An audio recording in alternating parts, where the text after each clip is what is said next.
Може би здравјето и не е се, но без здравјето за сите се ќе биде ништо. Новото издание на Медика Инфо Плюс е пред нас. Одличен предизвик и интересна и актуелна тема и за денеска. Одбравме со цел да го задржиме вашето внимание во наредниот временски интервал, а се разбира кога станува збор за нашето здравје, сите си грижиме, се надевам, за него. Учиме се она што е, може би непознаница, може би за некој дел од подсетување, а за сите останати се надевам во поголем број превентива, сето она што имате можност да го слушнете како совети и препораки од нашите гости преку разговорите во Медика Инфо Плюс. За почеток овој пат одиме со прилогот кој што ќе даде увертира во една интересна и актуелна тема за која што ќе зборуваме денеска. Станува збор за хипертензија или покачен крвен притисок. Со оглед на актуелните временски околности кои што не одат во прилог на ова заболување, да слушнеме од прилогот што представува хипертензија. Што е хипертензија и кои се нормалните вредности на крвниот притисок? Хипертензија е латински термин кој во превод означува покачен крвен притисок. Нормалните вредности на крвниот притисок се 120 на 130 со 80 на 85, што е целта на секоја терапија за покачен крвен притисок. Сите останати вредности над овие означуваат покачен крвен притисок. Дури и кај лицата со така наречени високонормални вредности на крвниот притисок од 130 со 140 на 85 со 90, поголема зачестеност на кардиоваскуларните заболувања имаат споредбено со лицата со нормални вредности на крвниот притисок. Кај лица со диабетес, прележан срцев или мозочен удар, бубрежна болест, се препорачува вредностите на крвниот притисок да бидат под 130 со 80. Покачениот крвен притисок е директна причинско-последична врска со артеросклерозата, срцевиот удар и особено мозочниот удар, периферната артериска болест, бубрежната слабост. Заради тоа, Светската здравствена организација ја смета денес хипертензијата како прва причина за смрт во светот. Неколку совети за тоа како да мерите крвен притисок во вашиот дом.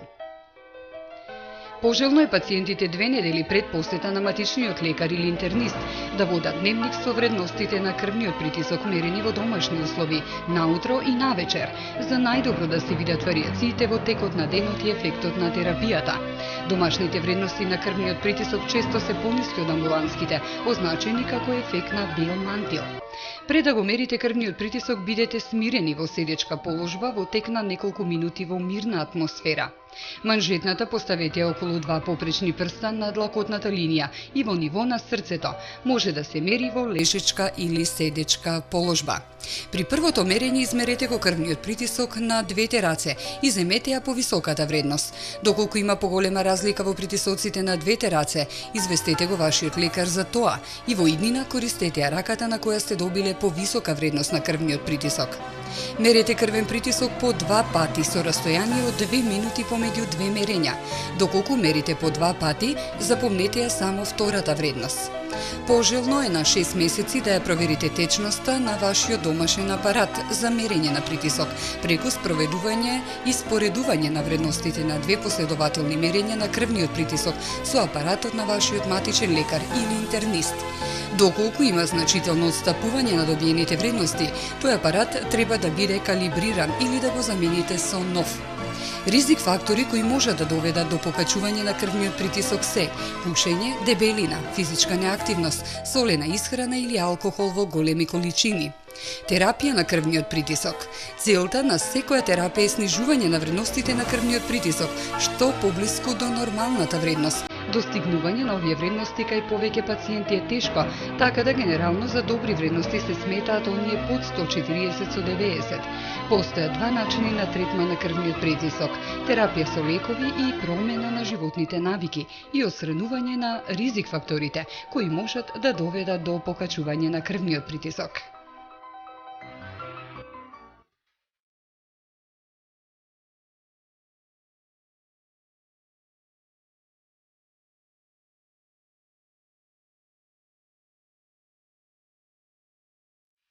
Ете како што имавте можност да слушнете од прилогот кој што представуваше вовет во нашиот денешен разговор, кој што ќе го водиме во студиото со мојата денешна гостинка. На глобално ниво, според податоците на Светската здравствена организација, во моментов 1 милиарда луѓе живеат со покачен крвен притисок. Проценките од последните сондажи и испитувања се дека до 2025 година оваа бројка ќе надмине 1,5 милиарда луѓе на лица кои што страдаат од хипертензија или висок крвен притисок. Тоа представува сериозна закана по човековото општо здравје.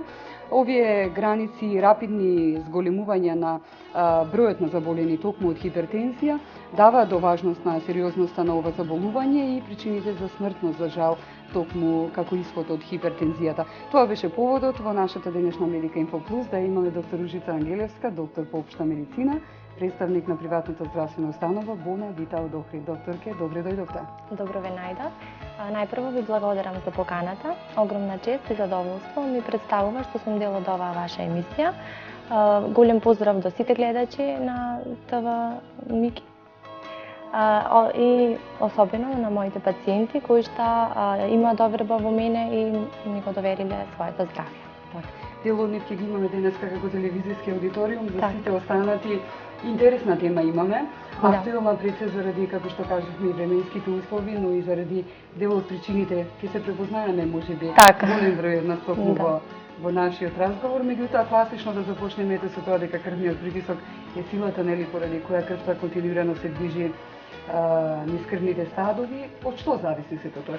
Од што е детерминирано? Така, тоа детерминирано е од најпрво од волуменот на крвта и од отпорот кој што се јавува при протокот на крвта во крвните садови, односно од самиот лумен, односно отвор, големина на крвните садови. Колку е поголем волуменот на крвта и колку е поголем отпорот, односно колку се потесни крвните садови, толку ќе биде поголем и отпорот, а со тоа и крвниот притисок. Така, да. И сега доколку нормални вредности за крвниот притисок, оптимални порано се смета за 120-180, меѓутоа со самиот начин на живот и се поголем одскок од овој интервал, тие се поместени и се смета за нормален крвен притисок вредност од 140 со 80, односно 90 милиметри живин столб. И сега кажавме општо што представува крвниот притисок, она што представува честа здравствена состојба и високиот крвен притисок, нели, кој што треба и се смета за сериозна закана за нашето здравје, што представува пак висок крвен притисок или хипертензија. Високиот крвен притисок, односно самиот латински назив хипертензија, представува покачен крвен притисок, односно секоја вредност која што надминува 140 со 80 се смета за хипертензија, односно покачен крвен притисок. 140 со 80, односно 90 за диастолниот. И сега многу лошо е тоа што 140 со 80 кај некои пациенти се, значи тие над 140, односно со 80 не го осеќаат, значи немаат никакви симптоми и воопшто немаат ни појма дека имаат всушност покачен крвен притисок. Тоа е всушност една од негативните страни на хипертензија. Ќе објасниме подетално така во нашиот разговор, затоа што ова е битен момент, меѓутоа многу важен. Кај најголем број од случаите, доктор Ангелевска, причина за појава на хипертензијата се непознати, значи непозната. Во 95%. Тоа всушност се нарекува, нели, примарна или есенцијална хипертензија тој момент.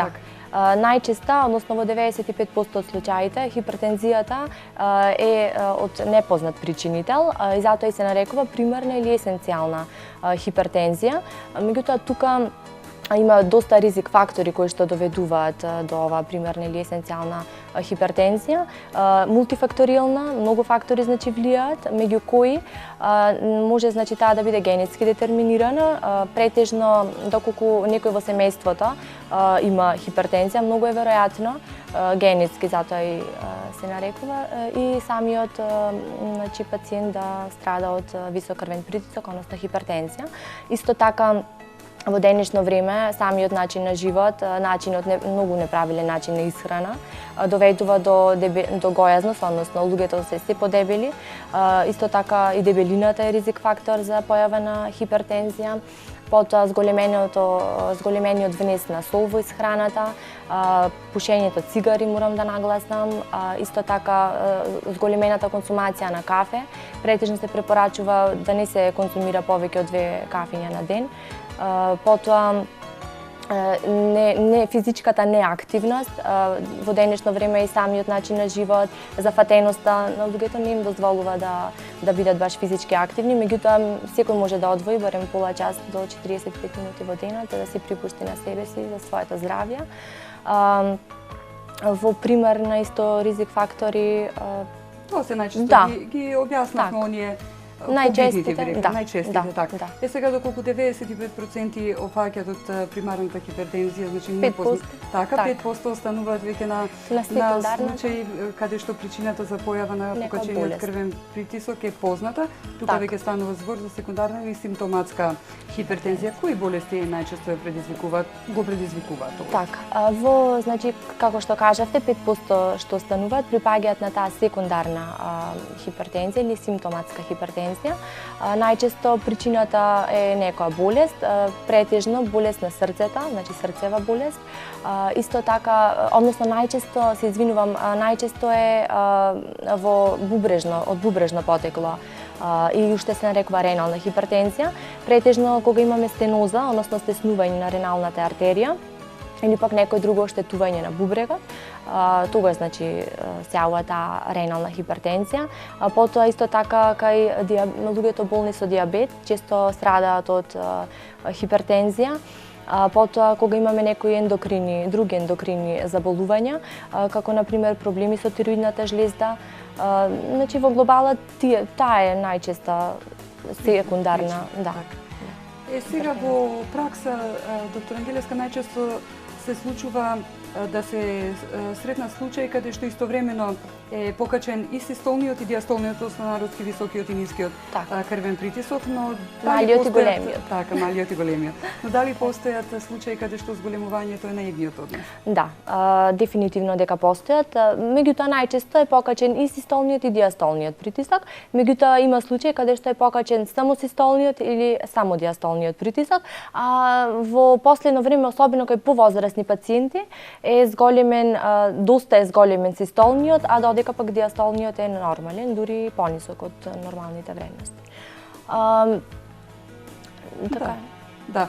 Сега хипертензијата, нели, како што кажавме, со оглед на и статистичките податоци кои што на почетокот ги кажавме на глобално светско ниво, вие имате секојдневна пракса со вашите пациенти, да, многу и сигурно многу голема бројка. Така, се среќавате и ги чувствувате последиците токму ова заболување, несомнено е наречен тивокубиец.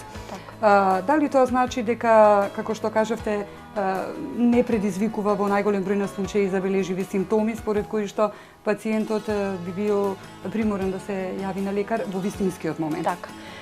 Да, како што спомнавте, хипертензијата уште се нарекува и тивокубиец заради тоа што таа не дава симптоми. Многу често. Во најголем дел од случаите таа не дава никакви симптоми, пациентите може и со години да си имаат притисок, не го измериле, воопшто не дошле на лекар и наеднаш значи осеќаат отежнато дишење, проблеми значи со срцето, забрзана работа на срцето, градна болка, вртоглавици и мислат дека тоа им се случува во моментот, дека се потполно здрави, дека е нешто акутно, меѓутоа сосема погрешно. Тие веќе се јавиле компликации врз така наречените таргет органи, односно целни органи врз кои што крвниот притисок делувал. Крвниот притисок доколку се движи над нормалните граници, односно 140/90, може да даде многу тешки компликации. Значи може да ги оштети срцето, може да ги оштети бубрезите, потоа мозокот, исто така и очите, може да доведе дури и до слепило. Многу е, значи, хипертензијата всушност е состојба. Значи, состојба при која што доколку не се третира и не се открие на време, може да доведе до катастрофални последици. и компликации страшни, значи Тоа е тој момент кој што сакаме да го да го спречиме. да не дојде до такви компликации. Така, да ги препознаеме дел од оние барем предупредувачки знаци или редовната контрола и водење грижа во некои временски интервали, би се обраќале на лекар, со тоа значи би открили на тој начин. Би се открило на време, со редовни рутински мерења, значи тие можат и во домашни услови да се го мерат крвниот притисок и дури многу подобре во домашни услови да се мери крвниот притисок, заради тоа што и постои еден феномен, тоа е хипертензија на бел мантил кај пациенти кои што имаат нормален крвен притисок, меѓутоа со самиот доем дека се наоѓаат во амбуланта и гледајќи го докторот пред себе, се крива крвниот притисок и меѓутоа тоа не е веродостојна вредност и тие пациенти доколку мерат дома си имаат сосема нормален крвен притисок. Така, психолошкиот момент е психолошкиот момент е така. Постои ли, докторке, категорија на луѓе кои што се поподлежни, би рекле, кон хипертензија? Например, дали постои некоја старосна детерминанта која што укажува на подлежноста кон покачен крвен притисок или, например, еве диабетичарите имаат 60% повисок крвен притисок можност? Да. Дефинитивно дека постои. Ке нагласам и за младите луѓе. Сега во денешно време многу поголем број е, значи што повеќе се застапени млади луѓе кои што имаат хипертензија. Тоа се должи на начинот на живот, неправилната исхрана, значи внесуваат многу масна храна, пушењето цигари, конзумацијата на алкохол, физичката неактивност. Со тоа значи стануваат гојазни, дебели и дебелината е многу голем ризик фактор за појава на хипертензија. Исто така диабетичарите, значи кај луѓето со диабет, тие имаат поголем, значи група се на пациенти кај кои што околу 60% се јавува крвен притисок. Значи тоа е веќе еден така наречени метаболен синдром, каде што покрај диабет страдаат и од хипертензија.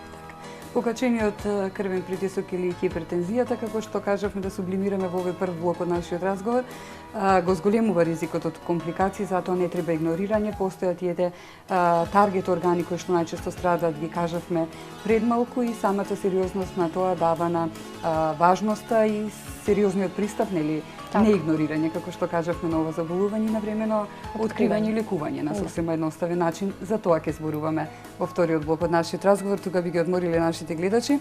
Наш денешен гостин, доктор Ружица Ангелеска, доктор по општа медицина, представник на приватната здравствена установа Бонавита од Охрид.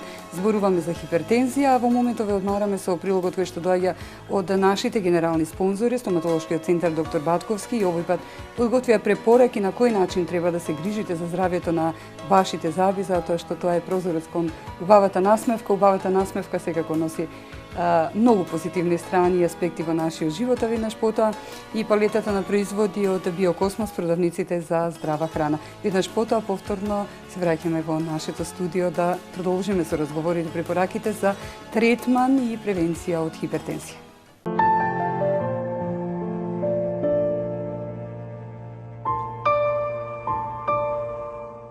Самите заби значи се создадени, да речем, од неколку слоеви на забна субстанца, од кои што еден од најбитните слоеви кои што го чува забот од надворешни влијанија, од ладно, од топло, од гризење и оштетување при џвакање е глекта.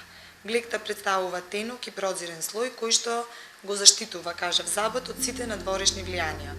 Меѓутоа, често пати се случува да во, да речем, гингивалната третинка, односно тоа е она третина на забот која што се наоѓа во близина на непцето, на месото, се појават дефекти, длабнатинки, кои што често пати знаат да бидат премногу осетливи. Самите заби реагираат на ладно, на топло, на благо. Долго време се барале причините зошто и како доаѓа до тие дефекти на самите заби. Направени се голем број на истражувања. Од сите тие истражувања произлезени се неколку причини кои што доведуваат до појава на ерозија или вакви клинести дефекти на надворешната страна на забот, да речем во пределот на гингивата. Многу честото конзумирање на газирани пијалоци, овошни сокови кои што во својот состав содржат голема концентрација на киселини, витамин С, шеќери, точно така, е една од причините за појава на овие заболувања. Зошто овошните сокови, зошто шеќерите? Значи, самите бактерии кои што се нормални жители во устната шуплина ги разградуваат овие шеќери кои што како наслага остануваат залепени на самиот зап. Со самото разградување се создаваат киселини, кои што киселини придонесуваат да се нагризува забната супстанција. Сувата уста. Кај голем дел од пациентите имаме намалено лачење на плунка, имаме појава на сува уста. Во таква состојба, да речем, немаме доволна количина на плунка која што би ги измила остатоците од храна кои што се наоѓаат на самите заби и повторно бактериите ги разградуваат, ги разградуваат остатоците од храна, тоа доведува до појава на киселини и разградување на забната супстанца. Исто така една од причините е и користење на тврди четки и неправилно и неадекватно четкање на забите. Значи,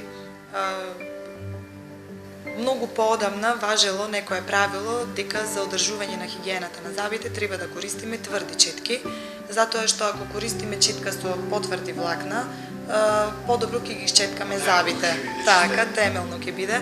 Меѓутоа, поновите истражувања покажуваат дека четката со тврди влакна може само да ни направи проблем на забните ткива. Исто така, начинот на четкање на забите. Постои точно пропишан, да речем, начин како е правилно да се четкаат забите. Пациентите никако не треба да ги користат оние хоризонтални или вертикални движења при четкање на забите. Исто како еден од причините за појава на ова заболување, ерозијата, е користење на лекови кои што во себе имаат високо ниво на киселост во својот состав на киселини и уште една причина која што е поврзана со системско заболување во организмот, да речем заболување на одредени органи, како например желудникот, појава на гастроезофагеален рефлукс или регургитација, или народско кажано во луѓево киселини. Кога ќе дојдат пациентите во нашата ординација, значи се жалат на голема преосетливост на забите во пределот на непцата, значи преосетливост на ладно, на топло, на благо. И кога ќе ги погледнеме, кога ќе направиме еден преглед, забележуваме дека имаме промена на глекта, на забната супстанција во пределот на гингивалната третинка на забот, односно на третинка која што е до непцето. Тие промени се во вид на вдлабнувања со многу оштри ивици. Самите промени имаат и промена на бојата на, значи од бледа, да речем бела боја, нормална како што е забот, ние добиваме една жолтеникава боја и често пати пациентите ни викаат ми пожолтеа забите и што е причината зашто ми пожолтуваат. Фактичката состојба е ја немаме глекта, доаѓа до експресија дентинот, тоа е внатрешната обвивка на забот, а самиот дентин е пожолт од глекта и од останатите забни ткива и затоа имаме и промена на боја. Сега, кој е начинот и како ги третираме кај нас во нашава ординација ерозиите, доколку станува збор за некоја почетна ерозија, кога значи немаме големо оштетување на глекта, им даваме совети на нашите пациенти како да ги четкаат своите заби, кој е правилниот начин на четкање, каква четка да користат. Значи, препорачуваме да се користи ултра софт, најмека четка. И исто така им даваме совети околу начинот на исхрана, дека после секое конзумирање на кисела храна или блага храна, забите ќе треба добро да се измијат или бар да се исплакнат со вода. А доколку пак имаме поголемо оштетување на забната супстанца и имаме големи вдлабнатинки и кавитети на самата површина, во тој случај ги третираме конзервативно со поставување на пломбички.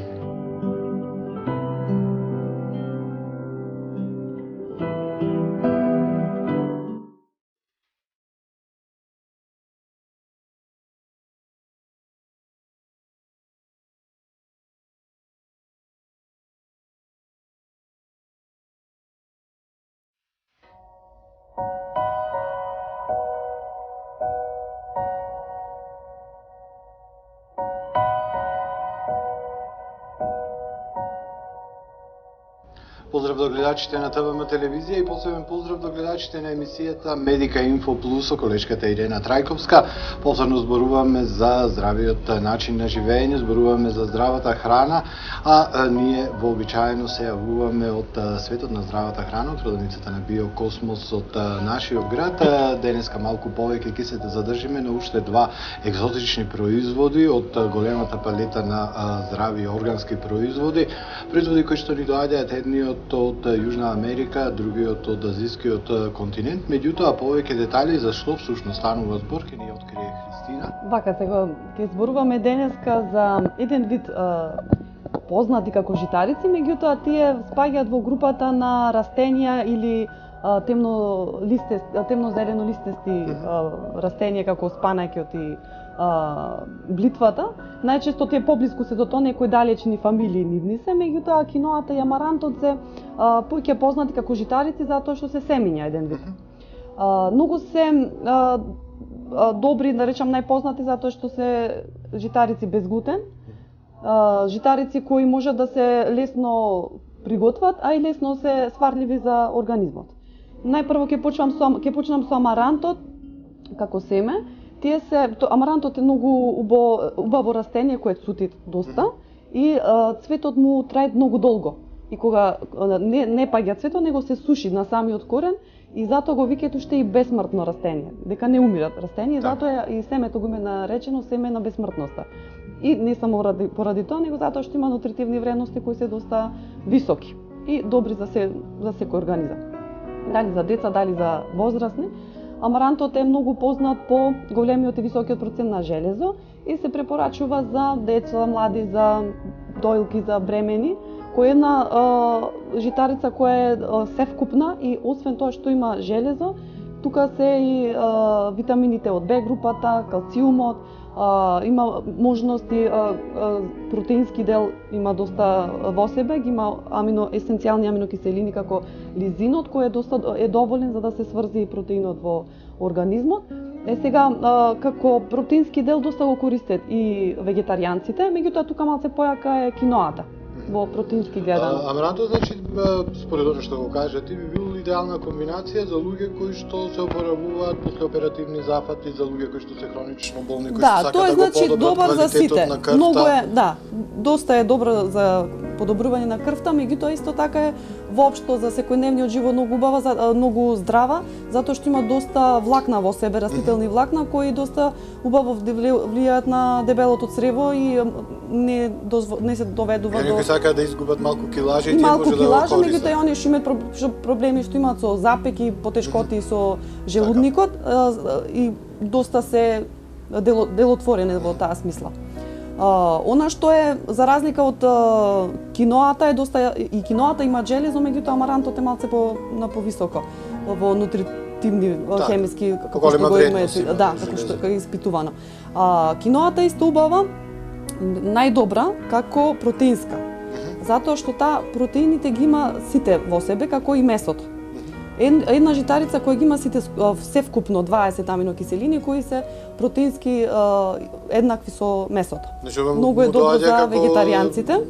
Замена за месо. Да, многу е добра за оние што се вегетаријанци, меѓутоа и за обичните луѓе кои си користат и месо и други продукти кои исто така го надополнуваат организмот со сите минерали и витамини.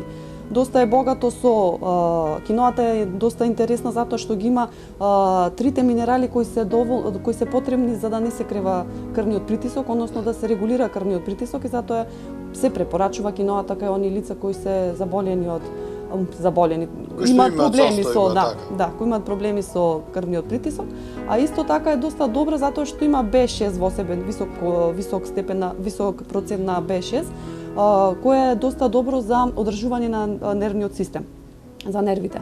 Она што е друго карактеристично за киноата е тоа што е и таа без глутен, луѓе кои имаат проблеми со глутен и може да се најде во повеќе форми, дали во брашно или може да се најде како брашно или како зрно и да се работи како лепче, како да се конзумира, На најразлични начини. Во Биокосмос тука како ја имате, во која форма? Имаме и во семе и во брашно, исто така и амарантот. Го имаме и како семе и како брашно. Така. А како се конзумира?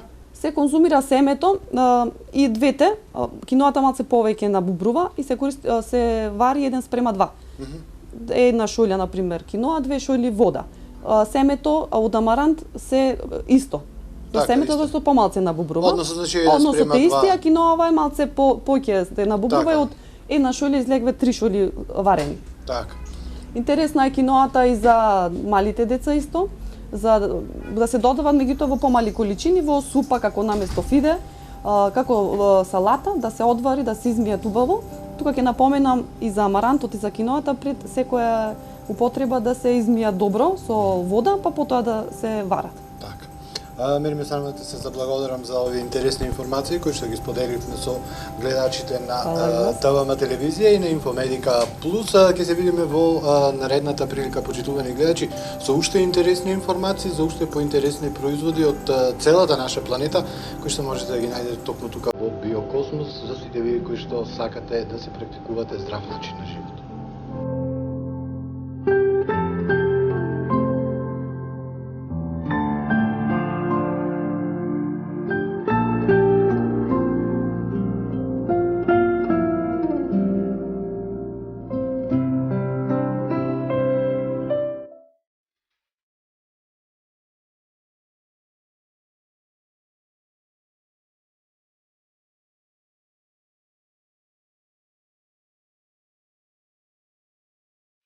Како што имавте можност да слушнете и во почетокот на нашата денешна емисија, односно со разговорот со мојата гостинка, доктор Ружица Ангелевска, доктор по општа медицина, приватна здравствена установа Бонавита од Охрид. Доктор, ке зборуваме за хипертензијата и неслучајно одбравме оваа тема како актуелна, честа, би рекле, и сериозна. Пред се стигнавме до моментот, значи, на диагностика. Со цел да се диагностицира хипертензијата, кои диагностички процедури најчесто се применуваат? Најпрво, самата анамнеза, значи се распрашува пациентот дали во фамилијата има мајка, татко, поблисок, роднина кој што страда од покачен крвен притисок. Дали се прашува какви проблеми има, значи дали има вртоглавици, главоболки. Се кажува све оно, затоа и се нарекува анамнеза, тоа се податоците кои што пациентот ќе ви ги каже вас. Потоа, покрај личната анамнеза, исто така се мерење, значи, на крвниот притисок. Кажав дека најдобро во домашни услови, 2 пати наутро, 2 пати навечер да се мери крвниот притисок, и тоа не со дигитален апарат, затоа што тие не се толку сигурни, најдобро е со живин, меѓутоа доколку не можат да се обезбедат таков, веројатно и со манжетна, значи со слушалки. Тоа е најсигурен за да се измери крвниот притисок. Значи, мерење на крвниот притисок, 2 пати наутро, 2 пати навечер, во рокот една недела до 2, па може и до месец дена. Прв пат кога мери пациентот притисок, треба да мери на двете раце, се зема поголемата вредност за веродостојна, се води дневник фактички, со кој што се запишува вредностите кои што ги добива. Исто така се прават лабораториски испитувања, односно испитување на крвта. Тоа опфаќа комплетна крвна слика, потоа липиден статус, односно холестерол, ХДЛ и ЛДЛ, добар и лош холестерол е тоа, потоа триглицериди, гликемија, шекер во крвта, исто така уреа и креатинин, за да се види работата на бубрезите. Ово се испитува и урината, се испитува гликоза во урина и протеински седимент, дали има оштетување на бубрезите за да се утврди. Тоа е така значи, на наше ниво, потоа доколку има потреба се упатува на висока така. Важно, значи, при диагностиката, колку што свативме, да се открие, значи, преку оној дневник кој што го водат пациентите, веќе имате некоја поблиска слика. Меѓутоа, исто така, пристапот на диагностиката е важен за да го одреди и потеклото на високиот крвен притисок. Тоа го добивате, нели, преку разговорот и лабораторијата, а тоа е, нели, според и потеклото ќе зависи, нели, и пристапот. Да, и лечењето. Точно, да. Мислам да дополнам дека освен лабораториските испитувања има и други диагностички методи. Тоа е ехо, електрокардиографија, односно ехо на срце, ЕКГ, потоа ехо на бубрези, ехо на каротидни артерии, се прави 24 часовен мониторинг на крвниот притисок, односно доста е познато тоа и кај пациентите. Тоа е фактички холтер кој што го носи 24 часа, се мониторира, односно се следи крвниот притисок во рок од 24 часа за да се утврди на некој начин причината и потеклото на самата хипертензија. Потоа може и рентген на бели дробови. На тој начин, како што спомнавте, ќе можеме да утврдиме кој е потеклото и која е причината и на тој начин фактички ќе знаеме како да делуваме, односно терапијата ќе ја приспособиме на самата причина која што е предизвикала хипертензија. Терапијата, целта на терапијата всушност, доктор Ангелеска, е снижување на вредностите на крвниот притисок, што поблиску до нормалните, нели, вредности. На кој начин се постигнува тоа најчесто кај пациентите? Најпрво ќе кажам дека за нормалната популација, значи за луѓе кои што нема други коморбидитети, оптимално е 140/80 да се движи крвниот притисок, меѓутоа кај пациентите со диабет таа вредност треба да биде 130/80, заради тоа што тие имаат ризик фактор дополнителен, значи дополнителен ризик фактор и поради тоа за да не дојде до оштетување на органите, на целните органи, мора да биде малку понисок притисок. Сега на кој начин се делува? Претежно кај примарната, например кај примарната хипертензија, се делува доколку нема други коморбидитети, доколку е млад пациент, значи не се почнува веднаш со медикаментозна терапија. Најчесто започнуваме со немедикаментозна терапија, а тоа подразбира промена на начинот на живот.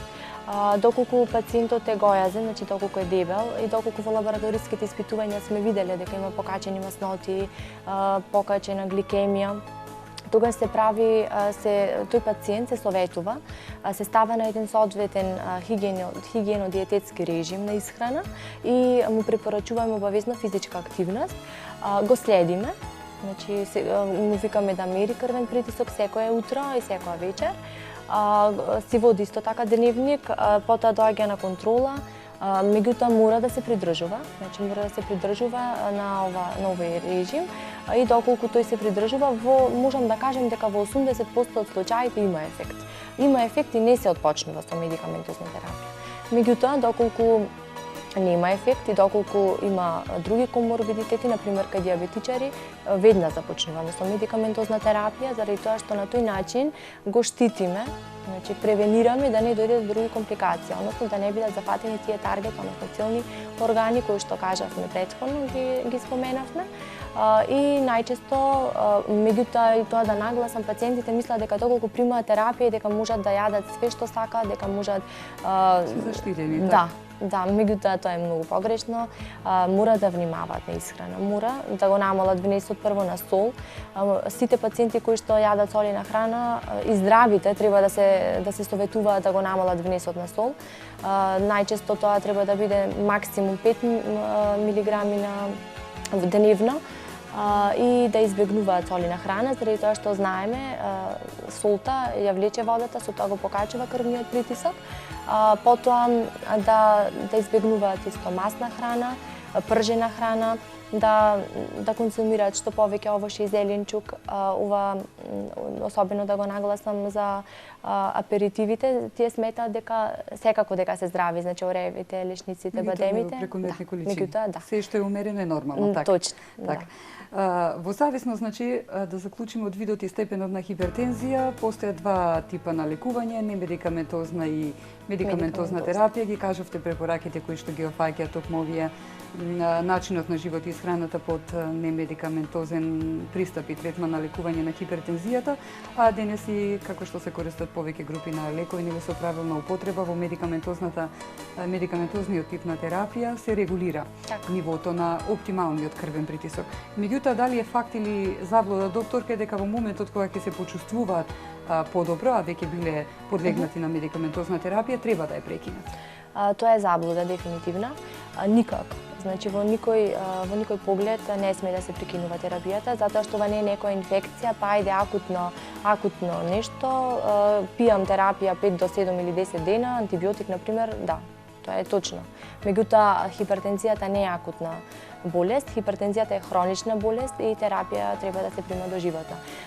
Кога пациентот ќе си прими терапија, на пример месец дена, доаѓа во амбуланта, се случува и кај нас, и не препишува терапија за притисок. Го прашуваме зошто не препишуваш терапија за притисок, па добар ми е притисокот. А дали досега пиеш апчиња? Да, пиев, добар ми е. И јас морам, значи, да им укажам, дека тоа не е, мислам, сосема е погрешно. Му укажувам дека доколку ја прекине терапијата, крвниот притисок повторно ќе се покачи. Исто така наидувам на проблем кај пациенти со хипертензија мерат притисок наутра без да се напиле терапија и им е висок, веднаш паничат, доаѓаат во амбуланта. И им кажувам, значи, да се смират, да не паничат, со самото тоа што не се напиле терапија за крвен притисок, затоа им е висок.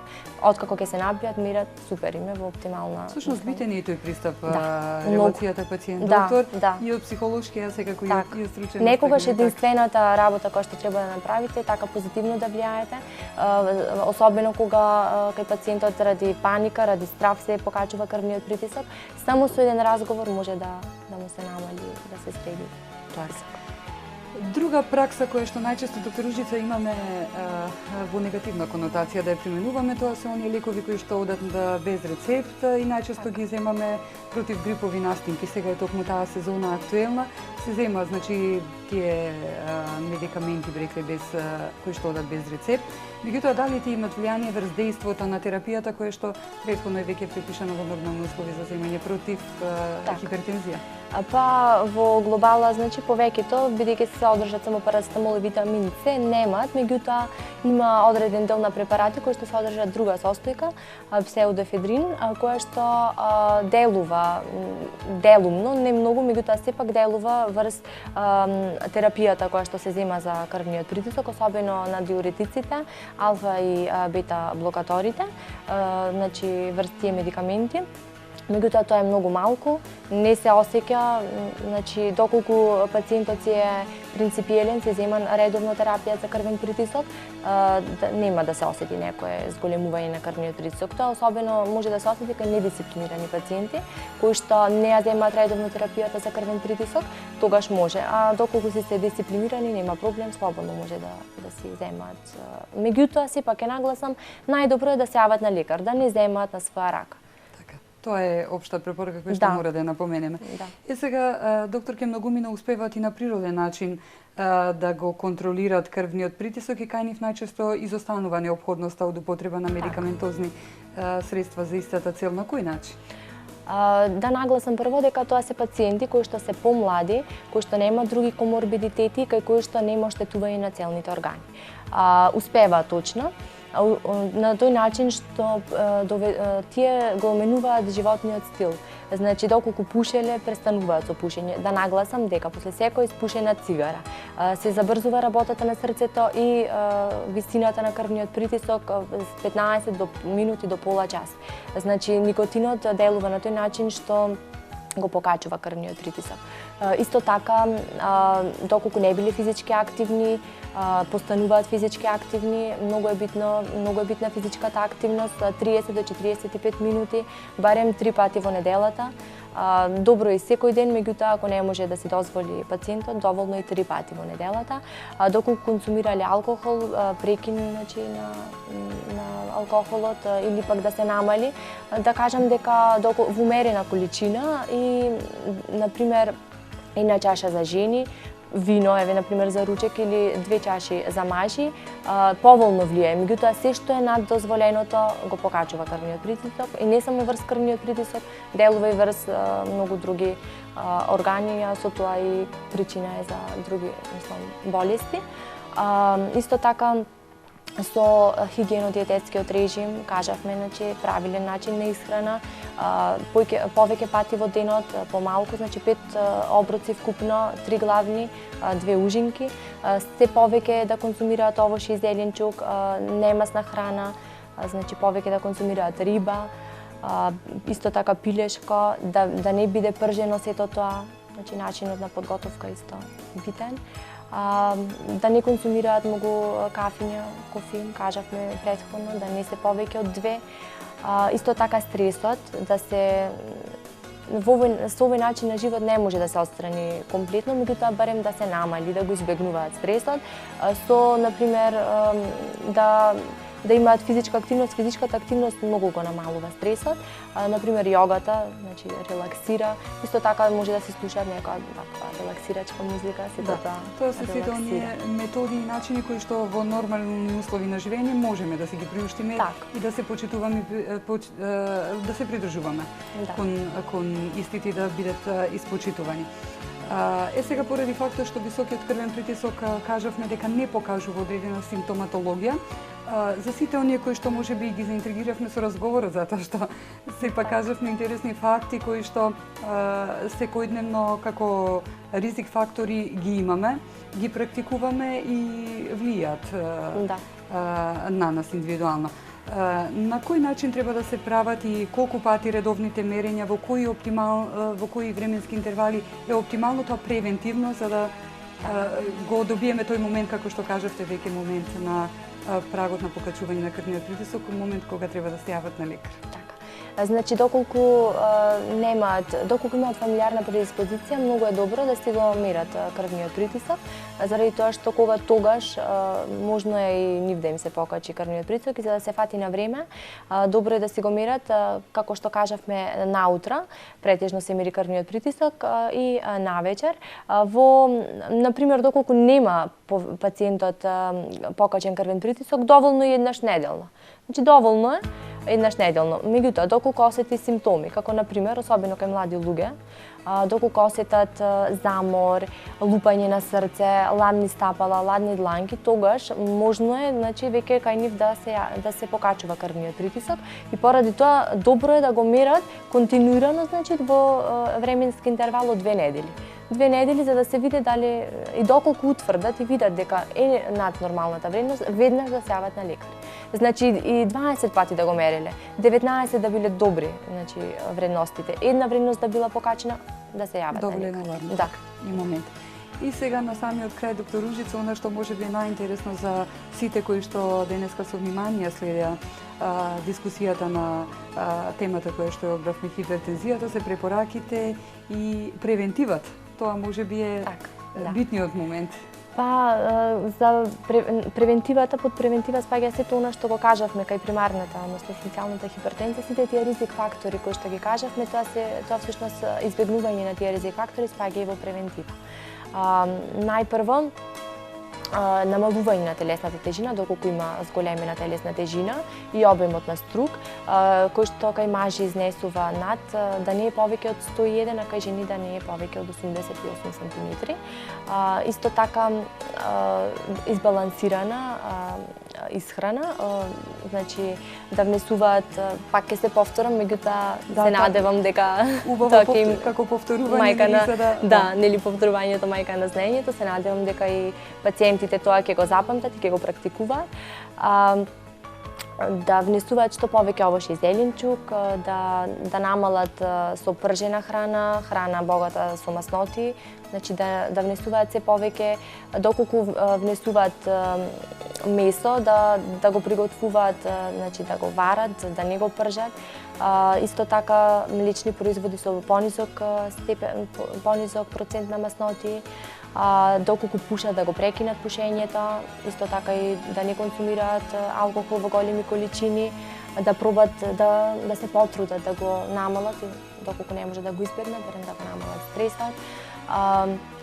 Еден вака како податок, да може секојдневно да консумираат банани, една банана, значи да не претеруваат, место како ужинка, еве например да си консумираат банана, затоа што бананата е богата со калиум, калиумот го штити срцето, е добро и за крвниот притисок.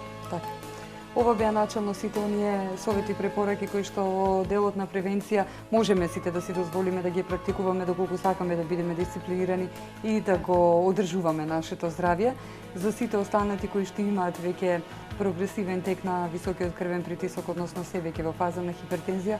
Кажавте кои се мерките така или со медикаментозната терапија така? Да, и да напоменам и да нагласам да се ја земаат редовно својата терапија, особено веднаш кога ќе станат на стабајле, веднаш да ги пијат да пијат терапијата, затоа што некои пациенти дури во 11-12 ја пијат утринската терапија, тоа е многу погрешно, бидејќи ризикот за инфаркт на срцето и мозочен удар е најчесто во утринските часови и поради тоа, за да бидат заштитени, најдобро веднаш штом ќе станат да се испијат терапијата.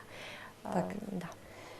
Ви благодарам, доктор Ружица, се надевам дека објаснавме се она што представуваше општо како податок за увертира во хипертензијата. Така. Да. Не сакавме да бидеме можеби и цело време нашиот тек на разговор го насочувавте разговорот не предирајќи толку на сериозноста на ова заболување, за да го сватиме токму буквално како што беше тивкиот убиец, меѓутоа кога станува збор за здравјето се ризично, поготово ова заболување. Да, баш затоа што и не покажува симптоми на самиот почеток, симптомите се јавуваат тек кога има веќе компликации и затоа е многу опасна болест. Значи опасна, се занемарува, многу луѓе не сакаат ни да си признаат дека имаат крвен притисок, односно дека имаат покачен крвен притисок.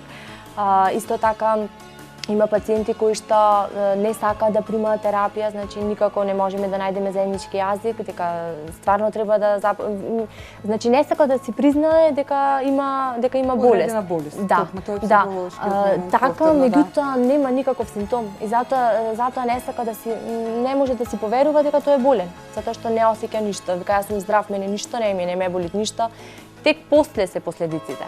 И заборавив да напоменам, претежно кога имаме покачен крвен притисок, симптоми кои што често се јавуваат се замор, главоболка, особено од позади во предел на тилот, исто така тешко дишење, особено и при мирување тоа тешко дишење, зуење во уши, понекогаш дури крварење од нос.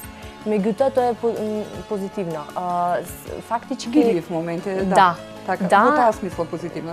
Така и доколку значи избило негде, не дај Боже може да предизвика доколку не избие крв од нос, крварење во мозок. Значи уште пострашно вака Тоа се веќе последичните моменти на компликациите од висок крвен притисок. Тоа се моментите кои што сакавме да ги укажеме за да не дојдеме веќе до момент на сериозна прогресија на хипертензијата и да се почувствуваат тие последици, како што кажавте.